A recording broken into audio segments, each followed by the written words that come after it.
I'm Dan Brown and I live on board my humble narrowboat home Tilly. At only 30 feet long, she's small even by boat standards. But what she's enabled me to do in terms of living an active outdoor lifestyle is absolutely fantastic and more than I could have ever hoped. Hang on 1 second, wait, stop the music. This isn't going to be a standard episode, as I just wanted to really talk about why I love life afloat and have a look back at some of the things I'm thankful for. Also, I'm going to try and speak a little bit more softly in this for those who've been requesting it as a nice sort of pre-bedtime watch. Anyway, let's dive straight in. As I'm sure you can probably tell, you're joining me in the kayak, hence the life jacket, rather than the actual boat. And I just wanted to really do a different type of episode this time. Instead of doing proper sort of in-depth documentaries, I'd just like to talk a little bit more directly about my own personal experience of life on the canal and why I like it so much. And really, this is less about life and how you live on a boat and all that sort of thing as to why I have chosen this life. It's just going to be a nice, short, calm, hopefully relaxing chat by the fireside with loads of photos and loads of canal scenery and general views like this that I hope you'll enjoy. And really, this is not so much Dan's narrowboat life as it is why I love Dan's narrowboat life. Right then, without further ado, I've got a little bit more paddling to do, so let's get on with it.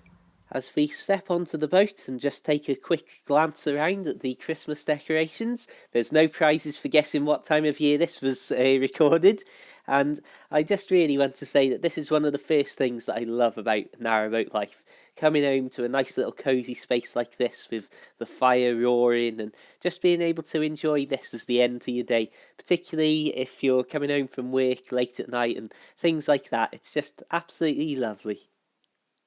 I'd just like to take a moment to talk to you directly and talk about how incredibly grateful I am that I've been able to enjoy so many fantastic experiences that narrowboat life has thrown up to me in the last 2.5 years.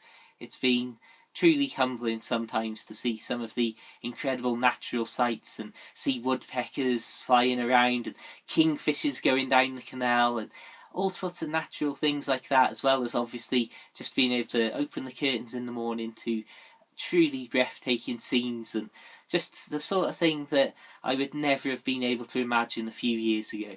And it's even something as simple as a moment like this now where I'm able to sit here in front of an absolutely roasting fire just off to the left there, talking to everybody who's tuning in on YouTube, just sat here talking to a camera. And first of all, I'd like to just say thank you so much to everybody who's tuning in and watching these videos. The day that I would have over 6,000 subscribers and my videos would get like 1,000 views in a couple of days and things like that, that's just, that is unbelievable. As I've said so many times, the sorts of statistics that I just never dreamed of.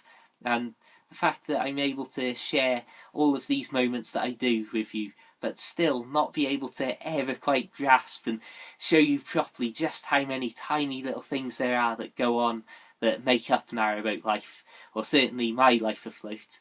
I mean, for example, I'm not sure if I've ever said there was a time when my dad had been camping very close to the canal, which bizarrely, on the very same day that I found out about that, I'd actually moored up at pretty much the closest place I could possibly be on the canal to the campsite.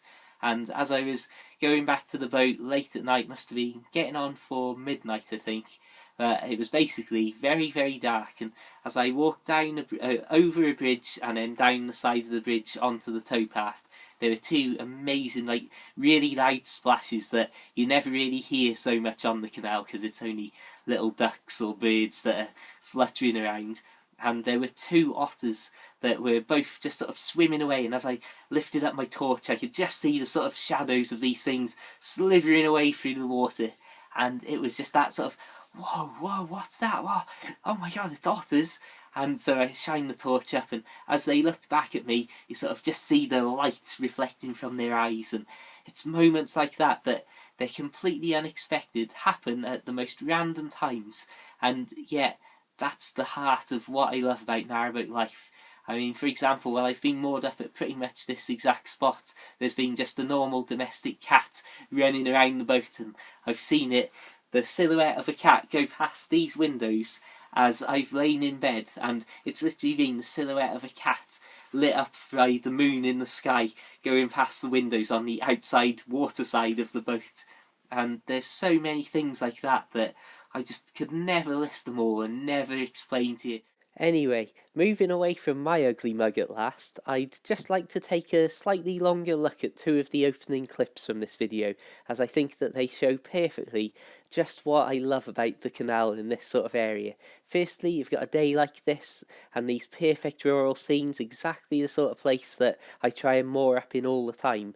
But even when the weather's not with you, you've still got incredible traditional sort of scenes like this. You've got that amazing smoky boat chimney there, and we're just tootling down the canal on a cold, overcast, dreary day, but it's still perfect. And I think that it's something that I've got to be the most grateful for out of all of the elements of boat life. It's great to be sat on board and nice and cosy, but being able to be living your life day to day in environments like this, and also changing it for mile upon mile upon mile of different but equally beautiful scenery. It's truly something that I think is at the very core of my person, probably shaped me more than any other element of boat life, because when you're out and about and living in environments such as this, how can it not slow you down and calm you down and just generally play a huge impact in how your outlook changes? I think it's a truly humbling thing as well that I'm just this one little person on a tiny little boat in the middle of literally dozens and dozens of miles of brilliant countryside in every direction, and just knowing that there's all these little routes to go off exploring, and even something like this, it's just how quaint and how oldie worldy. It's all the sort of stuff that I've loved doing for many years before I had a narrowboat, but now obviously, and as I've said time and time and time and time again, that being able to move around on the boat puts places like this and more places like this than ever right on the doorstep to go off and enjoy. And I mean, this is, as I say in so many videos, something that's straight out of Lord of the Rings. This is the Shire in its true sort of rural magnificence, and having these little stiles and fences to hop over and clambering through farmers' fields. These are all of the things that I've loved doing for so long, and now I'm able to do it on a huge scale over all of over a huge amount of Shropshire and Wales. Moving back to onboard Tilly, again I just want to talk about some of the sort of coziness of being on board, as I've been sat at my desk here doing a bit of writing on my book that will hopefully be out at the end of January. And I've got my little heart there that was made for me, and also my lovely painting, absolutely fantastic. Thank you very much to everybody who's sent me stuff and given me things.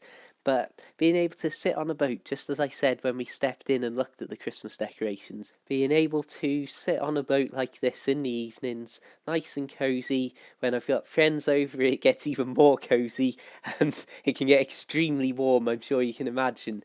But with the fire going, and you can look down and see I've got my bed ready made to just hop into and have my feet nice and toasty warm in front of the fire, it's just absolutely perfect.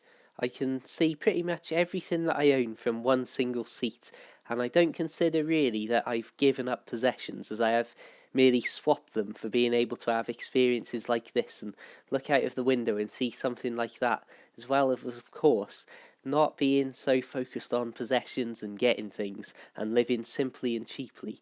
I can have a small home like this, and with the time that I'm not spending at work paying for all of the things that I might otherwise have been chasing, I can obviously get out there and enjoy doing the things that I love.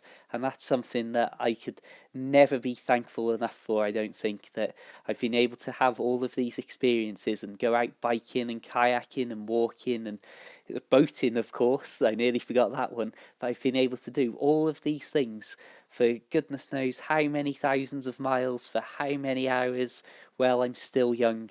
And it's just that case of not chasing possessions, but instead swapping it to try and chase the experiences that are available all around us that sometimes we can easily overlook. Of course, though, it's not all about these amazing sunny days that we've been seeing, as this little clip demonstrates. And I just wanted to throw in this here. Do not adjust your sets, this really is just a completely pitch black video clip. But the sound you're hearing was recorded at about 1 AM of the rain hitting the roof. And I'll just let you listen to this for a couple of seconds. Having this as your final sort of white noise and natural sound to go to bed and slowly fall to sleep with in the background is absolutely wonderful, and it's something that I always feel really shows just how close to nature you are. And again, with a fire crackling by your feet, it's that sort of environment and that sort of sound that you sort of feel proper sort of caveman like, where you're there in your little safe little bubble with the elements and the wind and the rain howling and battering the boat on the outside. And these are all the sorts of things that just combine with the good days and the perfect weather, and then you might have the ice and the frost on the boat when you go outside in the winter, and it's just that sort of ever-changing environment that, having my little boat, I've been able to really get into and enjoy. And I've been able to obviously have my boat located at places that during the winter I would never ever normally get to see, because it would just be so cold or take so long to walk out to these places that it just wouldn't happen on these short days of winter. Anyway, I'm going to cut things short and say I hope you've enjoyed this video. I know it's been a completely different sort of video to what I normally do, especially with the softly spoken approach, which I hope for the people who've been asking me to try and do some more calm, sort of quiet, engaging videos. I hope this has lived up to expectations. Let me know. Equally, I'll just say I'm not sure if this clip or a shorter version of this will be in the next episode of Dan's Narrowboat Life. The next proper full documentary episode will be live on New Year's Day and is going to be a half-hour epic, the longest video I've ever uploaded, and it certainly took a good while to put together. So I hope that you'll enjoy that, and I hope that it will be starting the year as I mean to go on. There's going to be plenty of videos. I've got all sorts lined up now, and I mean, goodness me, an awful lot of stuff is in the pipeline for January through to March. So stay tuned. Thank you very much for watching. It's been an unbelievable year. I just want to point out at this moment, the reason that I'm steering all over the place is because I'm always worried about going too close to the left-hand side, because I've seen boats get stuck here many, many times. So that's explaining this very bizarre little twist in this little trip here. As I was saying, it's been an incredible year, and I just can't thank everybody enough for the truly incredible support. I just cannot believe it. Well over 1 million views in the year, and on average, 7 people watching at any given moment. It's just some of the messages that I've had to. I can't thank you all enough. It's just incredible. So thank you all so much for everything. As I say, I hope you've enjoyed this slightly different video. I know that there's many people who are going to be very busy right now, so hopefully keeping it short rather than a proper full documentary will fit in a bit better with your schedules. And I suppose I'll say all the usual things. Make sure you check out my books. Remember, on the 1st of January, Amazon's going to put all of the prices up automatically to £1.99. They're currently £1.53 each, so check out that. Just search Amazon for The Narrowboat Lad or A Narrowboat in a Notebook. And equally, I was just about to pop inside the boat at this point, so that's why I pulled over to the side here. Again, just wanted to explain this very bizarre trip that you're seeing. As I was saying, thank you for watching. Feel free to subscribe. Feel free to add me personally on Facebook and Twitter, and like the Facebook page if you want to see loads of general photos and updates from life out on the canal. And really, until the next time, have a great Christmas. As I say, as these videos are so international now, if Christmas isn't your thing, then just have a fantastic day anyway, and have a fantastic 2015. I hope that you'll join me for plenty more fun and games on the canal during the year. And really, until the next time, keep it boat worthy, have a fantastic day, and farewell.